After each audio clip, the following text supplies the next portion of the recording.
of his career, who did not like that. Is this just... I'll say it was a hit. Where is the mastermind?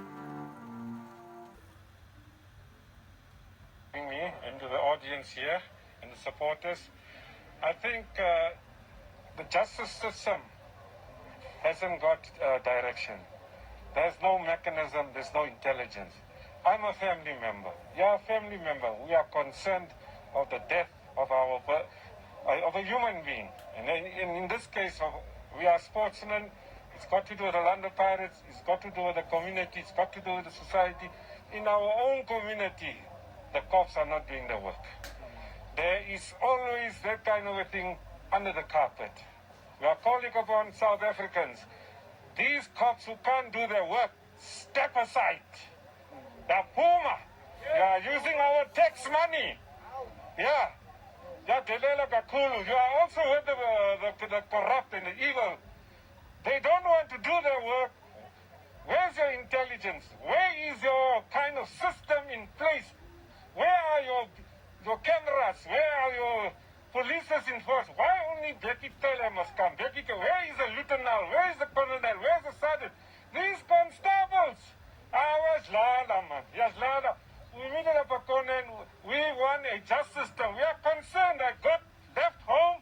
I'm not well. I came here, and the justice system must prevail. These guys must be brought to book and not under the carpet. Where the system is tight, corrupt must not prevail. And the people there get their goods outside, otherwise their fingers or hands will be chopped. So you want a stringent system.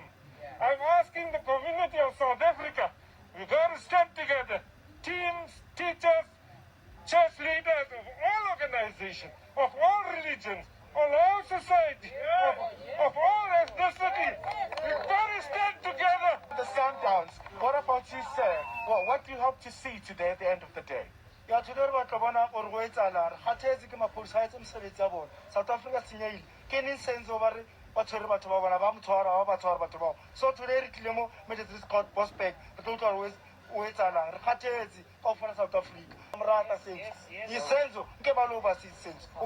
If you not support, so fight at it. Yeah, great. Let's hear from Kaizer Chiefs before we close. Your perspective on this match. Obviously, it's been dragging for 6 years, so today it's a big day. What's your perspective? Thanks you very much. I can say you know what, these people that are doing like that, you must get arrested today. We are here in Boksburg. As I say, I like it to see you must go to jail, you must rot in jail. Because we are tired in here in South Africa. This world is a lot of people of crime. Then you must stop it today. Please, these people must go in jail today. We are here in Boksburg to see what can happen today. Thank you. So, I mean, there's so much consternation here. A lot of people are calling for justice to prevail. So they're saying no bail. So, I mean, there you have it, Bradian. There's so much anger here. So many people here. They're really... So, honorable members of the Court of Public Opinion, it's your girl, Mrs. Independent, aka I am not a lawyer. Please watch the video till the end, because today we take a deep dive and look at how Senzo Meyiwa case got lost in translation. As Advocate Baloyi said, motive doesn't matter. Motive does not matter. So the reason I put that clip first, it's for you to see how people are so passionate, how people are with the Meyiwa's family. And now the whole advocate, the prosecutor comes back and say motive doesn't matter. Remember, Senzo was Bafana Bafana captain, a national hero.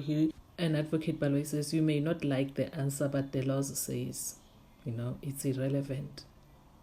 So now the state is calling its own theory irrelevant.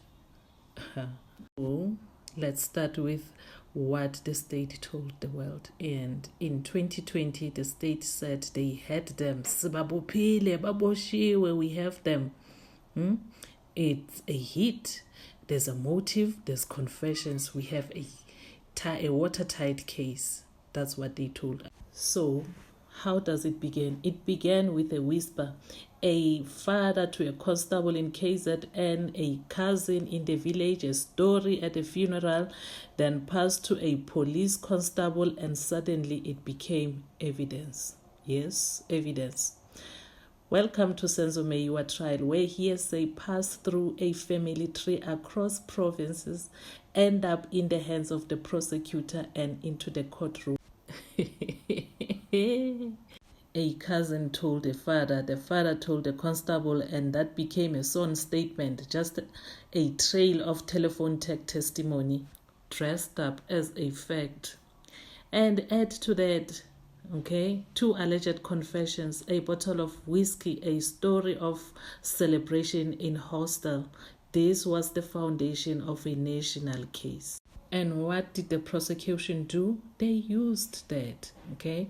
And today they say motive doesn't matter. They say the indictment doesn't bind, according to our understanding. So now the question is, how did the state back this theory? They combined those whispers with alleged confessions, now under dispute, and sold the country a theory. This was a hit, a planned execution. So, you know, this talks exactly to what? That clip that you saw at the beginning of this video. So they arrested 5 men, presented them in court, claimed 2 of them, accused 1 and 2, had confessed to being part of the planned hit on Senzo Meyiwa. That they left their hostel, drove across town, and unalive a national soccer star in cold blood. Fast forward 2025, the very same prosecution now tells us motive, it's not important. The mastermind is a collateral use. We are not bound to prove why Senzo was unalived. The indictment is flexible. It's like pay as you go. And the whole country stood up and said, like, seriously, really? So let's get this straight. You arrested 5 men based on a theory. You now say it doesn't matter. You used hearsay and third-hand gossip to build public confidence. And now, after 4 years, you tell the court, forget the story, just believe the charge. This isn't just a change of narrative. It's a collapse of credibility. And I repeat, it's a collapse of credibility. So let's try to make this make sense. The prosecution doesn't want to talk about motive because theirs don't hold up. They don't want to explain the hearsay because it was never supposed to stand up in court. And they don't want to admit it. But you know what? It's too late because the public already knows. Advocate Mnisi and Ramosepele, especially Mnisi, standing up in court and asking the very same question. If it's no longer a hit and the mastermind, it's not in court arrested, what exactly are the accused being charged for? Because you created a narrative, you built a case, you pulled all the stop, you frame it as a hit. And the confession speaks for themselves. The alleged confessions speak to your theory. Lest we forget Constable Zungu, with due respect, a junior police officer, he took the stand and he said this. He was with the accused on the day of the murder, claimed the accused came back to hostel and said, I quote, "Have you heard? Ugutu Senzo is no more." Then, according to him, they celebrated with a whiskey, but in court, things changed. So, as I always say, I am not a lawyer, but let's take a deep breath here. Okay, this is how the defense could strike. Point 1, reasonable doubt. If the prosecutor can't explain why Senzo was unalived or how these men were involved, they invite reasonable doubt.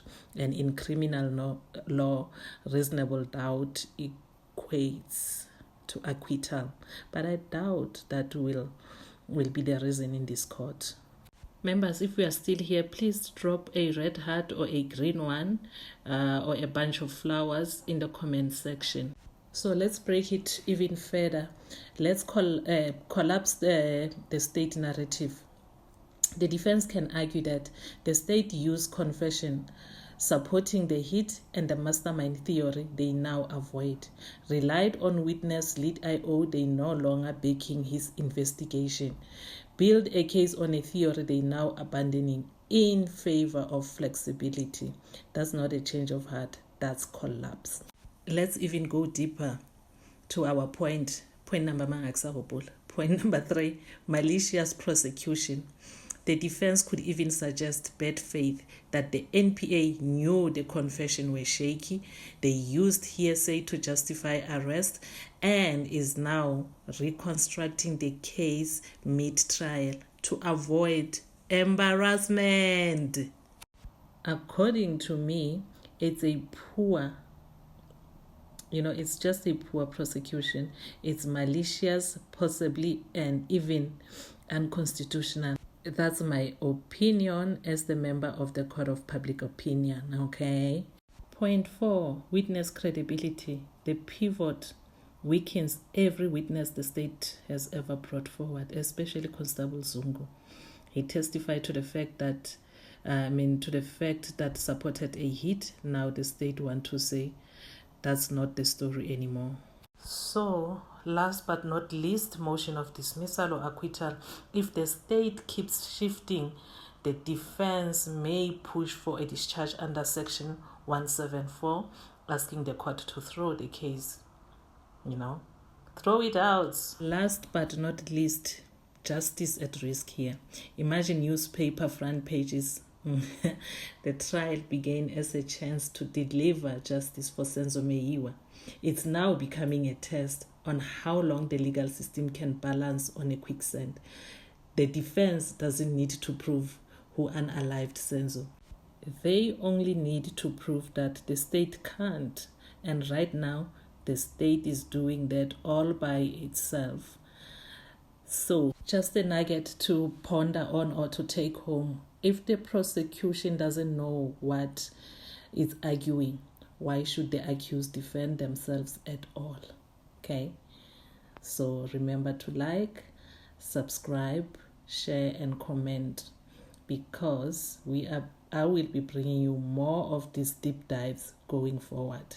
Thank you so much. Bye.